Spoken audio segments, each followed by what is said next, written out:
Hello dear student. आज हम बात करेंगे PCPNDT act 2003 and rights of unborn child according to CCM syllabus for BMS third year student. सबसे पहले PCPNDT का full form P pre C conception, P pre and natal D diagnostic techniques act 2003।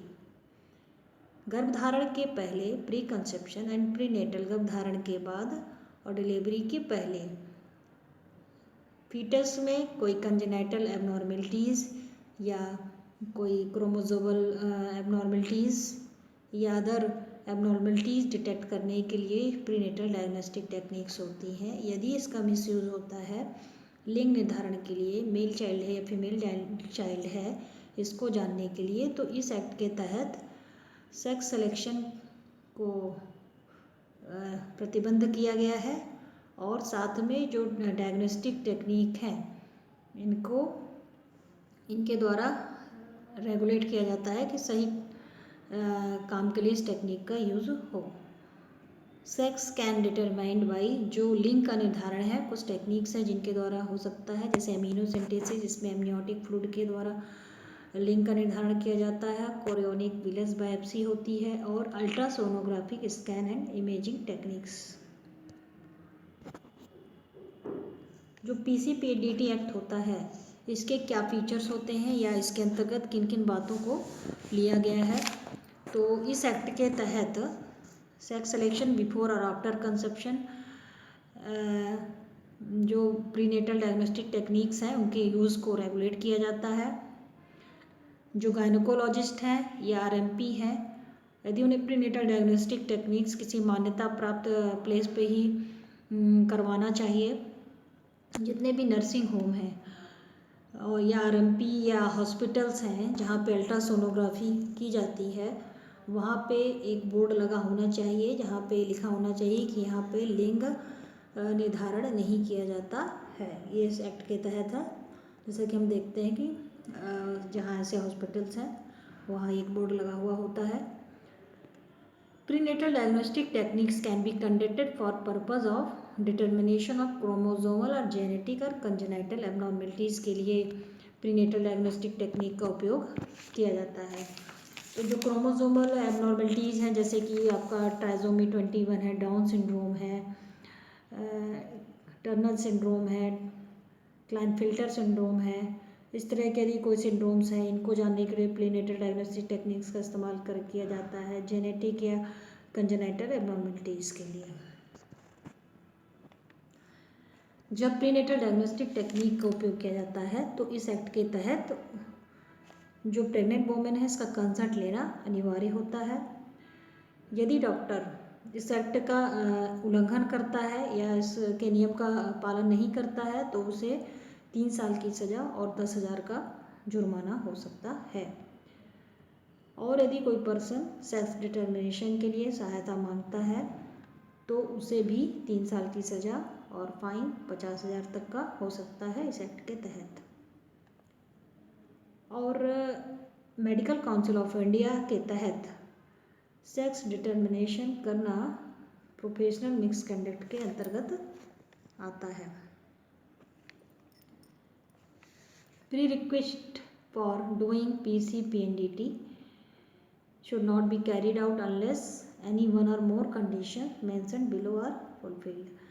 जो PCPNDT है, pre conception prenatal diagnostic technique का उपयोग किस condition में करना होता है, कौन कौन सी शर्तें हैं, तो इनमें से जो नीचे फॉलोइंग शर्तें हैं उनमें से 1 या मोर कंडीशन यदि होगी तभी इस टेक्निक का उपयोग किया जाता है। जैसे कि हिस्ट्री ऑफ 2 और मोर स्पॉन्टेनियस अबॉर्शन, 2 या 2 से ज़्यादा स्पॉन्टेनियस अबॉर्शन की हिस्ट्री मिल रही है उस कंडीशन में। यदि प्रेग्नेंट फीमेल की एज 35 से अबव है, यदि टेराटोजेनिक ड्रग्स, रेडिएशन और इन्फेक्शन का हिस्ट्री है, उसके एक्सपोजर की हिस्ट्री है। टेराटोजेनिक ड्रग्स क्या होती हैं? ऐसी ड्रग्स जो कि फीटस के डेवलपमेंट पे प्रभावित करती हैं उसको, या ऐसी ड्रग्स जिनको ले लेने से फीटस में कोई उसका नॉर्मल डेवलपमेंट रुक जाता है और कोई एबनॉर्मेलिटी आ जाती है। यदि इस टाइप की हिस्ट्री है तो वो ज़रूरी हो जाता है जानना प्रीनेटल डायग्नोस्टिक टेक्निक के द्वारा। और हिस्ट्री ऑफ मेंटल और फिजिकल डिफॉर्मिटीज़ और जेनेटिक डिजीज इन फैमिली, यदि उस प्रेग्नेंट वुमेन के फैमिली में कोई मेंटल और फिजिकल डिफॉर्मिटी की हिस्ट्री है या जेनेटिक डिजीज़ की हिस्ट्री है तो भी प्रीनेटल डायग्नोस्टिक टेक्निक का सहारा लेना अनिवार्य होता है। जो इंडिकेशंस हैं कि PCPNDT act is carried out only to detect, इस एक्ट के ये जो PCPNDT है pre conception prenatal diagnostic technique है, इसको हमें किस कंडीशन में कराना है?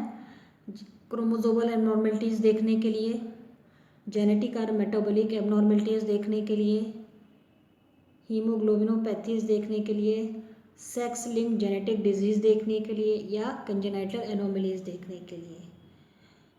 इन चीज़ों के लिए इसको हमें इन टेक्निक्स का यूज़ करना है।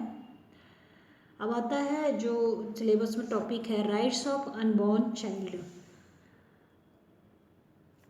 अनबॉर्न यानी जो पैदा नहीं हुआ है उस बच्चे का अधिकार। The law recognizes the fetus as special aggregate of cell with potential for independent life and thus protects the rights of an unborn child. एक अजन्मा बालक, कानून के अनुसार एक अजन्मा बालक भी एक सेल कोशिकाओं का समुच्चय है और उसमें अपनी एक स्वतंत्र लाइफ बनाने का क्षमता है, इसलिए उसके अधिकारों की रक्षा अनिवार्य है। However, the concept of personhood has not been extended to include fetus. एक व्यक्ति ये मानते हुए कि जो भ्रूण है एक व्यक्ति नहीं है, फिर भी एक संभावित व्यक्ति होगा, इसलिए उससे कुछ नैतिक अधिकार हैं, जैसे कि to be preserve from period of conception to birth, उस पीरियड ऑफ कंसेप्शन से लेकर उसके जन्म तक उसकी रक्षा करना। Not to be harm by drugs, उसे किसी भी ड्रग्स के द्वारा कोई नुकसान नहीं होना चाहिए। नॉट टू बी अबॉर्टेड, और उसका गर्भपात नहीं होना चाहिए। ये इस अनबॉर्न चाइल्ड के अधिकार हैं। Thank you so much, keep watching.